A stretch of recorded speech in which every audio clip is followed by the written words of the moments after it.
जय जगन्नाथ मदमुक्त ओडिशा एबे ओडिशा रे एमिति मदर प्रसार प्रचार चली जहाँकि मद समस्या एत बढ़ी चली प्रत्येक दिन सोशल मीडिया देखु कि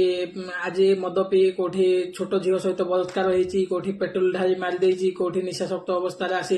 को गरीब लोक घर भांगी दि जाइए कोठी रास्त गाड़ी एक्सीडेंट होती आज न्यूज आपण मैंने देखी गोटे पुलिस ऑफिसर मद पी आसी एक्सीडेंट कर गोटे परिवार लोक तो ए सबुर कारण कौन ये सबुर कारण आपण मैंने जानते मद कारण बहुत समस्या घटुची आपण मान परिवार उजोड़ी जाउची फिर भी माँ माने भौणी माने आपण माने निज सिंदूर को लिभे दउछंती मद कारण किंतु सेटा केबे ध्यान दउना सरकार मिछ योजना आ प्रतिश्रुति को आपण माने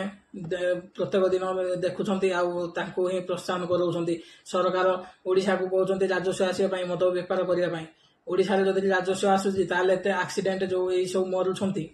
जहाँ भी होउची तो ए गुडाक हेई करी कोन फायदा राजस्व आसिले कोन फायदा जदि आम परिवार आम पाखे न रहिबे राजस्व आसी कोन फायदा ए सरकार आमको प्रत्येक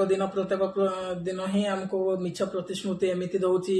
प्रलोभन देखौची जहाँकि आम परिवार को आम निजे ही निज हाथ में उजाड़ी दउछंती। जय जगन्नाथ। मदमुक्त जो आईन सहित जोड़ी होगा चाहूले तले दि जाइए कॉन्टैक्ट नंबर कॉल कि एसएमएस करी जोड़ी हूँ। जय जगन्नाथ।